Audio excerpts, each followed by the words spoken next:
Okay.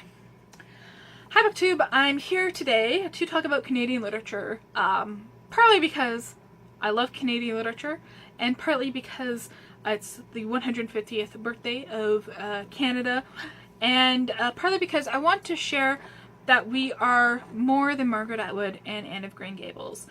So, what is Canadian literature? I think it's really tied in with the Canadian identity in that it is hard to identify. So I'm going to look at it in three ways. First, Canadian literature is literature made by Canadian authors. Makes sense, right? But then we come into some difficulties. This can be interesting due to the large amount of authors in Canada who are immigrants or expats. You know, are these readers Canadian, or are they Indian, or are they Irish, or are they American? What do we identify these people as? What do they identify as? Just because they happen to be living in Canada while writing, does that make them a Canadian author? What about Canadian authors who aren't living in Canada? Like Eleanor Catton, who wrote The Luminaries, and won a ton of prizes for that. And we, as Canadians, go, she's Canadian, she was born in Canada, but she's been living in New Zealand for most of her life. Does that make her still a Canadian author, or does that make her a New Zealand author? What does that make her? And what about First Nations people who don't want to identify as Canadian? Just because they happen to live in a nation that we call Canada, does that exclude them from Canadian literature? That's a difficult question to answer. So instead, maybe it's literature that's set in Canada. But then we, again, encounter some problems there. Does this include books by non-Canadians? Because there are non-Canadians that are writing books that are set in Canada. Interesting. And what does this mean for science fiction and fantasy writers who are Canadian, where their works are set on other planets or set in other worlds altogether? And what about pre-1867 Canada? You know, is that literature then considered colonial literature, or is that still Canadian literature? And this is not even to touch the subject of First Nations mythology and storytelling, which definitely predates that 1867 date that Canada was started. Yeah, so then I think the primary thing then is literature on Canadian themes. Well, what are Canadian themes? Are they distinct from American themes and English themes, the two cultures that impact Canada the most? Well, let's go back in history a bit to talk about the academic ideology around this. So in the 1960s,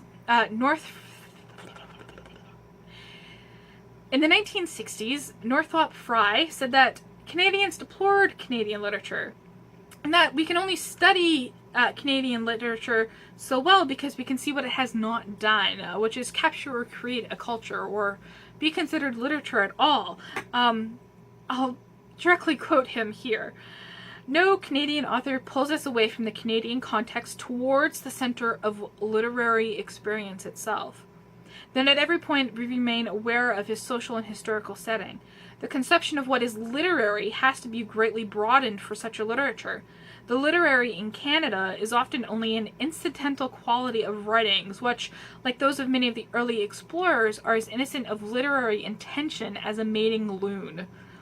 Even when it is literature in its orthodox genres of poetry and fiction, it is more significantly studied as a part of Canadian life than as a part of an autonomous world of literature. Ouch. So you can't be Canadian and literary at the same time. That was the idea set out in 1960. Northrop Frye also had this idea of the garrison mentality, which we see Margaret Atwood really picked up on. And in the 1970s, she's published a book called Survival, which has been republished multiple times, even, you know, currently is being republished.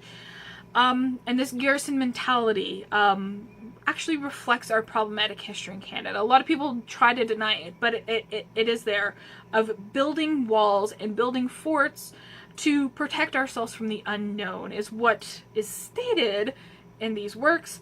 Margaret Atwood would say to protect us from nature, but we know the reasons those forts were implied, because they wanted to be separated and protected from the First Nations, because admittedly, and this is something that a lot of people don't like to admit either, is that First Nations were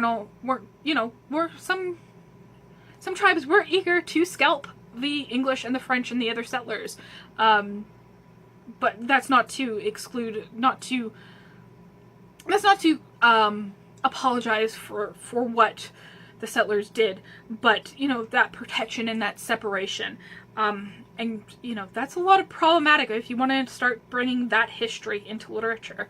And Atwood went further and said that the Canadian character is a victim, and implied, if you look at her text, by what she excludes, it strongly implied the white Anglo-Saxon settler or the French Catholic settler, and we can obviously see why that's problematic. Also, if you've been watching my channel for a while, you know that I have a huge problem with Atwood. To say the least, she's a hack writer for, whatever reason, appeal to like the lowest common denominator, who wanted to feel intelligent without actually trying.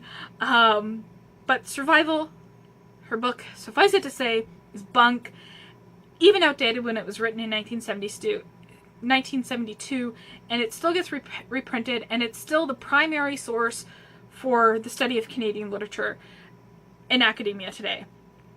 And I really don't like that. So what themes does that leave for Canada? Well, most recently, in 2014, the Canadian Council for the Arts held a national forum for the literary arts. And it was this great idea. They invited everybody who had anything to do with literature. They invited poets and novelists and critics and librarians and booksellers and everything. And they got them all together, and from what I read, it was a mess. There was no consensus. People argued back and forth and couldn't decide on what Canadian literature was, where it was going, what to do about it. So I think maybe perhaps trying to pinpoint what Canadian literature exactly is an exercise in futile nationalism. Just like the Canadian identity, it can't be identified. Sorry. What do you think Canadian literature is? And thank you for watching.